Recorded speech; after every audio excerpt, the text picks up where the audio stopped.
GI স্বীকৃতি পেয়েছে কালো নুনিয়া ধান। কালো নুনিয়া জিআই স্বীকৃতি পাওয়ায় খুশি কালচিনি ব্লকের কৃষকরা। আলিপুরদুয়ার জেলার প্রতিটি ব্লকেই কম বেশি কালো নুনিয়া চাষাবাদ হয়। কালো নুনিয়া জিআই স্বীকৃতি পাওয়ায় কৃষকরা সুফল পাবে এবং তাদের আয় বৃদ্ধি হবে বলে মনে করছে কৃষি দপ্তরের আধিকারিকরা। আলিপুরদুয়ার জেলার কালচিনি ব্লকের মেন্দাবাড়ি এলাকার কৃষক জগন্নাথ টেপ্পো, অনিল চোপ্প দীর্ঘ বহু বছর ধরে কালো নুনিয়া ধান চাষাবাদ করছে। কৃষকরা জানান, অগস্ট মাসের প্রথম দিকে কালো নুনিয়া ধান রোপণ হয় এবং ডিসেম্বর মাসে কাটা হয়। বাজারে কেজি প্রতি 100 টাকা কালো নুনিয়া বিক্রি হয়। 1 বিঘা জমিতে 7 থেকে 8 হাজার টাকা আয় হয়।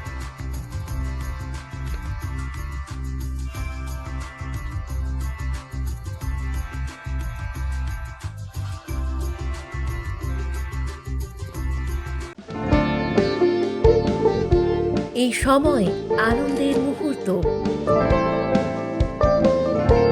এই সময় জীবনকে আলোকিত করা, এই উৎসব আসল হাতের জাদুতে, এই সময় সমৃদ্ধিকে ঘরে আনা। Senco gold, gold and diamond, RRN road, old post office পাড়া সাউথ, কোচবিহার। আমরা 25 বছর হয়ে গেল। 25-30 বছর হয়ে গেছে। আচ্ছা, কালো নুনিয়া ধান কোন মাসে লাগানো হয় এবং কোন মাসে কাটা হয়? जुलाई अगस्टे धान गाड़ते लागे। अच्छा। और धान तैयारी हो जाए আপনার ডিসেম্বরে। আচ্ছা, ডিসেম্বরে পুরো কমপ্লিট ধান তৈরি হয়ে যায়। কত বিঘা জমি ধান চাষ করেছিল এবার?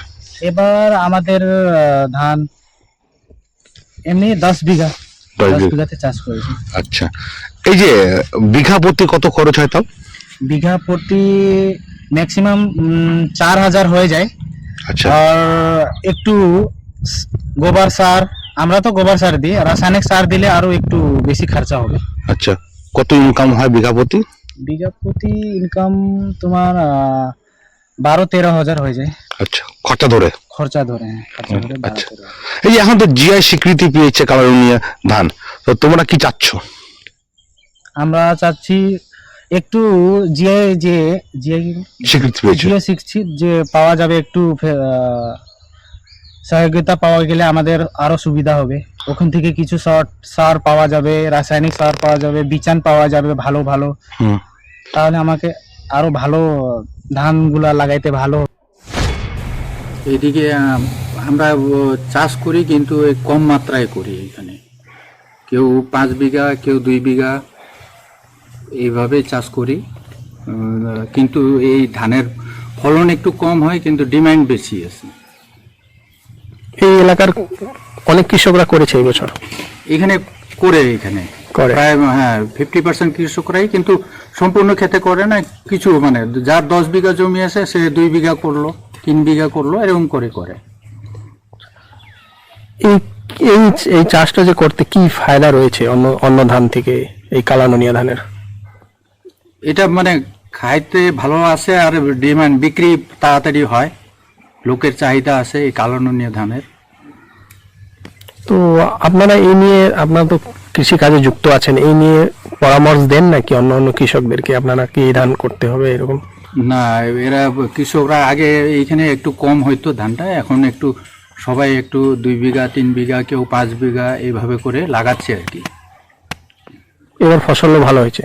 না, ফসল হয়েছে, কিন্তু এইখানে রাসায়নিক সার ইউজ করে না, তার জন্য সবাই ফসল একটু কম পায় আর কি। আচ্ছা, এই সারটা এটা নুনিয়া ধান। নুনিয়া ধান, হ্যাঁ। কবে লাগান এটা? এটা জুলাই আগস্টে লাগাইছিলেন? কত জমিতে লাগাইছিলেন আপনি? 5 বিঘা। কেমন হয়েছে ফসল? ফসল তো মোটামুটি হয়েছে। আমাদের তো এখানে গোবর সার কিছু দেয় না, সার কিছু দেয় না। সার দিলে তো ভালো হইতো, সার কিছু দেয় না। কত জমিতে লাগাইছিলেন আপনি? কেমন ফসল হয়েছে এবার? ফসল তো মোটামুটি ফসল বেশি হয় না, 8-10 মন হয়।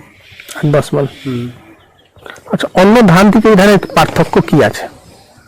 অন্য ধান থেকে এটা দাম বেশি আছে, আমাদের ফলন কম আছে।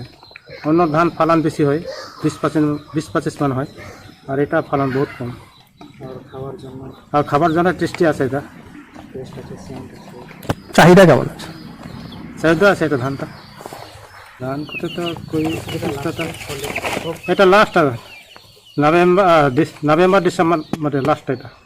আচ্ছা, হ্যাঁ লাস্টে কাটতে হয়, ডিসেম্বর মানে অনেক সময় দিতে। অনেক সময় লাগে এটা।